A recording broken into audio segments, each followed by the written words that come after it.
Pay attention to this security camera footage. April 18, 2024. 6:32 p.m. Brookhaven, Ohio.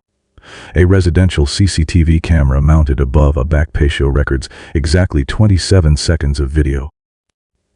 You see an elderly man in a gray sweater, sitting in a wheelchair, facing the evening sun. His hands rest quietly on the armrests. A woman in light blue medical scrubs steps out from the sliding glass door behind him. She pauses for a moment, as if listening to something he says. Then she walks around to the front of the wheelchair and kneels slightly so they are eye level. For 4 seconds, they talk. For 3 seconds, they smile. Then she reaches out, adjusts the blanket over his knees, and gently squeezes his hand. It is not dramatic, it is not romantic. It is simply human. At 6:33 p.m. She moves behind the wheelchair and slowly pushes him back into the house. The patio door closes. The camera keeps recording empty space. This is the last time Emily Carter is seen alive. Discovery of the crime. 11 days later, April 29, 2024, 7:12 a.m. An anonymous call reaches the Brookhaven Police Department. The caller is male, calm, voice slightly distorted, as if speaking through cloth. Storage facility on Riverbend Road. Unit 19. You'll find her there. The line goes dead. Officers arrive at 7:41 a.m. The storage facility has been partially closed for over 2 years. Half the units are empty. No staff on site. The metal gate is rusted at the edges.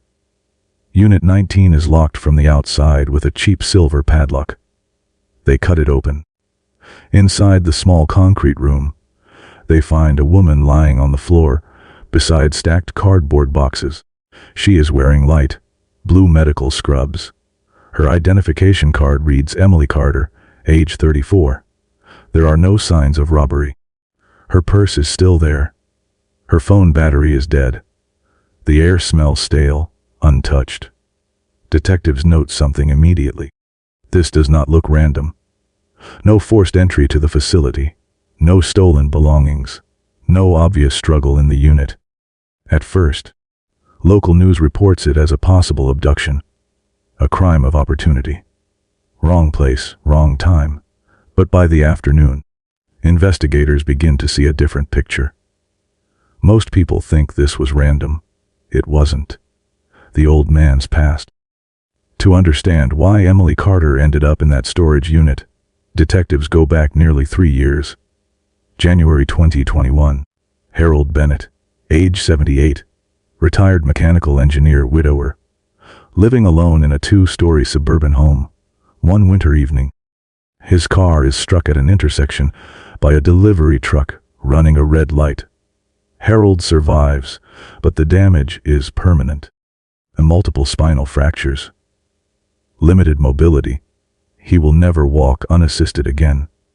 For the first few weeks after the accident, his family visits often. His son comes twice a week. His daughter calls every night. His grandson posts, "Stay strong, Grandpa," on social media. Then the visits slow. Calls become shorter. Messages stop entirely. By the 3rd month, Harold spends most days alone in his living room.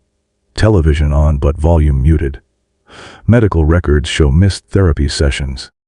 Pharmacy receipts show delayed prescriptions. Neighbors later tell police they would sometimes see lights on at 3 a.m. as if he couldn't sleep. During the investigation, detectives find a small black notebook in Harold's bedroom drawer. Inside are short handwritten entries. One line stands out, dated May 3, 2021. "Silence is louder when you know people are choosing it." Another entry 2 weeks later reads, "I am still here. I just wish someone else noticed." It is not anger. It is not bitterness. It is loneliness written in ink. Viewer sympathy begins here, not because he is wealthy or powerful, but because he is invisible. Caregiver introduction. December 2021. Harold Bennett's insurance finally approves long-term home assistance. A local care agency assigns Emily Carter, 31 at the time, certified home health aide, known among clients for patience and reliability. Emily grew up 30 miles away, in a small apartment with her mother and younger brother. Her mother worked double shifts at a diner. Emily studied nursing in community college until her second year, when finances forced her to pause. Instead of leaving healthcare, she completed a shorter certification program so she could start earning sooner. Friends describe her as steady, not loud, not dramatic, just dependable. Her first day at Harold's house is quiet. He sits near the window, staring outside. She introduces herself twice before he responds. Instead of asking about medication or schedules, Emily asks a different question. "Mr. Bennett, what's one thing you miss doing the most?" He doesn't answer immediately. Then he says, "Cooking breakfast without burning it." 2 days later, Emily brings a small portable griddle. She adjusts the kitchen counter so he can reach from the wheelchair. They attempt scrambled eggs together. The first batch is overcooked. They laugh. The second batch is edible. Harold eats slowly, almost ceremonially. Over the following weeks, routines form. Morning coffee at 8:15, short walks in the driveway at noon. Music playing softly during physical therapy. Sometimes she reads aloud from old magazines he used to enjoy. Nothing extraordinary happens, and that is exactly why it matters. For Harold, normal moments begin to return. For Emily, it is simply her job, but done with attention most people had stopped giving him. By early 2022, neighbors notice a change. The curtains open more often. The porch light turns off earlier. The house feels lived in again. At this stage, there is no crime, no conspiracy, no danger visible. Just a caregiver and an elderly man rebuilding small pieces of daily life. And yet, months later, those small moments, a shared breakfast, a conversation by the window, a 27-second CCTV clip on a quiet patio, will become the first domino in a chain of events no one in that neighborhood ever expected. Relationship growth. By the summer of 2022, Emily Carter is no longer just a name on Harold Bennett's medical schedule. She becomes part of his routine, the predictable presence that divides his days into before and after. She arrives every morning at 8:07 a.m., not 8:00, not 8:15, always 8:07. They begin with coffee, black for him, 1 sugar for her. Therapy sessions grow longer.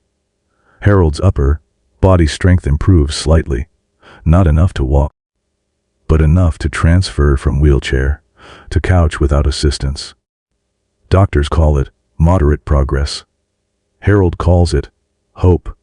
Emily notices the books stacked beside his chair, biographies, old engineering manuals, poetry collections from the 1970s. She begins reading aloud during slow afternoons. Sometimes he listens with his eyes closed. Sometimes he interrupts to correct a pronunciation. Sometimes he simply smiles. Small traditions forms. Tuesday jazz playlists. Friday takeout dinners. Sunday crossword puzzles finished together. None of it violates policy. None of it crosses lines. But something shifts. It happens gradually, almost invisibly. Longer eye contact. More personal stories. Silences that feel comfortable instead of awkward. One evening in October 2022, during a thunderstorm that knocks out the power for 40 minutes, they sit near the window watching lightning illuminate the street. Harold says quietly, "I used to be afraid of being alone in the dark. Now I'm afraid of being alone in the light." Emily doesn't respond with advice. She just stays seated beside him until the electricity returns. That night, something unspoken changes, not romance, not yet, but attachment. Family enters the story. January 2023. Harold's son, Daniel Bennett, Visits unexpectedly for the first time in nearly 7 months. Security footage shows his car entering the driveway at 2:14 p.m. He walks inside without knocking, using an old spare key. What he sees unsettles him. His father and Emily are in the kitchen, laughing over a failed attempt at homemade soup. It is harmless. It is ordinary. But to Daniel, it feels inappropriate, not because of behavior, but because of presence. Someone else now occupies space he once ignored. The visit lasts 12 minutes. The tone is tense. Daniel asks questions that sound polite, but carry suspicion. How long are you here each day? Does insurance cover all this? Dad, are you paying extra? Emily answers professionally. Harold grows irritated. When Daniel leaves, the front door closes harder than necessary. 2 weeks later, Harold's daughter Laura calls. She mentions hearing rumors from Daniel. Her voice is careful, measured, but the implication is clear. They are worried about influence, about manipulation, about finances. Over the next 2 months, family visits increase. Not with warmth, but with scrutiny. They examine receipts on the counter. They question medication schedules. They ask Emily to step out of the room during private conversations that last less than 5 minutes. Emily documents everything in her agency logs: dates, times, comments, professional, neutral, careful. But tension builds. Neighbors later tell detectives the Bennett house, once quiet, began seeing unfamiliar cars parked outside more frequently. Curtains closed again, voices raised inside. The conflict is no longer invisible. The will change twist. February 12, 2024. Harold Bennett schedules a private appointment with his attorney, Michael Reeves. The meeting lasts 90 minutes. No family members are informed. The purpose: revision of his will. Original distribution from 2018. Son Daniel 40%. Daughter Laura 40%, grandson Eric 20%. Revised distribution: Daniel $150,000 and Laura $150,000, Eric $50,000. Emily Carter 5 million plus residents and remaining assets. One clause stands out.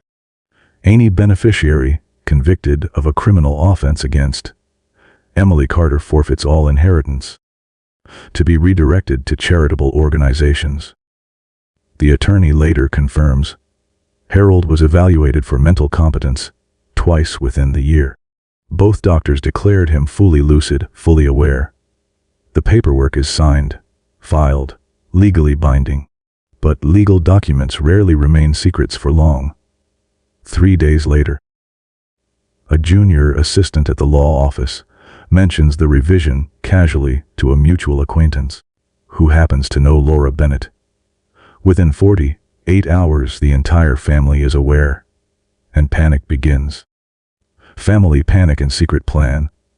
Phone records later show a spike in communication between Daniel, Laura, and Eric beginning February 16th. Call durations increase. Late-night messages appear.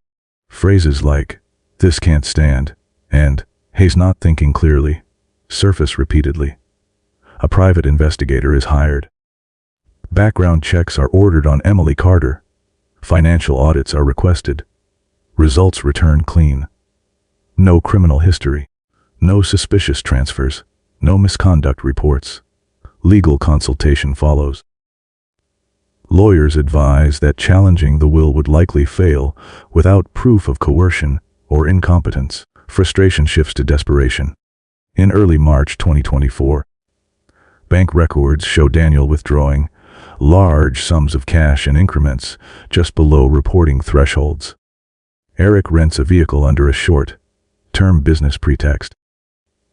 Location data later places both within 2 miles of Harold's residence multiple times over 3 consecutive days. Surveillance begins. They note Emily's arrival times, departure routes, parking habits at grocery stores, weekly routines. What starts as concern transforms into calculation. No threats are spoken aloud in recorded calls. No explicit plans are written in messages, but patterns emerge: meetings in person instead of phone, deleted text threads, prepaid devices activated briefly then discarded. Detectives later describe this phase as the quiet before intention becomes action. Meanwhile, inside Harold Bennett's home, life continues almost normally. Emily still arrives at 8:07 a.m. Coffee is still poured. Jazz still plays on Tuesdays. Neither of them knows that outside their restored routine, a different schedule is forming. One built not on care or companionship, but on resentment, entitlement, and the belief that money lost is something that must be taken back. By mid-March, the Bennett family is no longer trying to change a document. They are trying to change an outcome. The final day, CCTV, April 18, 2024, Thursday. Weather reports show clear skies, 68 degrees, quiet suburban evening, at 6:31 p.m. The same backyard security camera activates. Motion detected. Emily steps onto the patio with Harold's wheelchair. They talk for less than a minute. She adjusts the blanket on his knees. The same small gesture repeated dozens of times before. Nothing unusual, nothing alarming. At 6:33 p.m., she gives his hand a brief squeeze. At 6:34 p.m., she pushes the wheelchair back inside. The patio is empty again. 13 minutes later, Emily exits the front door, carrying her bag. She waves once toward the living room window. Her green sedan pulls out of the driveway at 6:47 p.m. Traffic cameras later confirm a white delivery van turning onto the same road 2 minutes after her car passes. She never reaches home. Investigation and evidence. When Emily's vehicle is found abandoned in a grocery store parking lot that night, police initially suspect a robbery, but the purse is inside. The phone is untouched, keys still in the ignition. Within days, investigators obtain phone records and financial logs. Patterns align too precisely to ignore. Large cash withdrawals from Daniel Bennett's account. Rental records tied to Eric Bennett, using temporary identification. Cell tower pings placing both near Emily's known routes. Security footage from nearby intersections reveals the white van following her vehicle across 3 separate cameras within an 11-minute span. Then comes the turning point. The storage facility where Emily is discovered is owned by a property group, partially managed by Daniel Bennett himself. Access logs show his entry card used weeks earlier despite the unit being officially inactive. Arrest warrants are issued May 6, 2024. Daniel Bennett, conspiracy and first-degree murder. Laura Bennett, accessory and conspiracy. Eric Bennett, kidnapping, conspiracy, solicitation. 2 hired contractors, murder for hire. All plead not guilty. Court in the twist. The trial begins October 2024.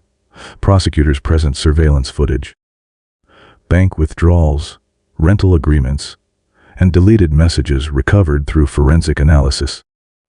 But the most powerful evidence is the 27-second patio clip. The jury watches Emily adjusting the blanket. They watch Harold smile. They watch ordinary kindness. Motive becomes undeniable. After 12 days of testimony, verdicts return guilty on all major counts. But the final twist comes quietly. 2 weeks after sentencing, Harold Bennett passes away from natural causes. The revised will is executed because Emily died before him. Her inheritance cannot transfer to her directly, but the clause voiding the family's shares due to criminal convictions activates. The entire $3.1 million estate is donated to medical charities and caregiver support foundations. The family eliminated a person they saw as a threat to money. In the end, they received nothing. Moral reflection. Emily Carter followed every professional guideline. She documented interactions. She maintained routines. Yet compassion placed her in the path of people who valued inheritance over humanity. This case is not remembered for its crime alone, but for its warnings. Neglect can grow into resentment. Resentment can grow into justification, and justification can grow into tragedy. Kindness is powerful, but it is not always protected. If this story moved you, share it so more people understand the value of caregivers and the warning signs of escalating family conflict. Comment your thoughts below. Should inheritance laws include stronger protections for non-family caregivers? And if you want more real investigative stories told with facts, timelines, and evidence, consider subscribing and turning on notifications. Because sometimes, the smallest moments caught on camera reveal the biggest truths.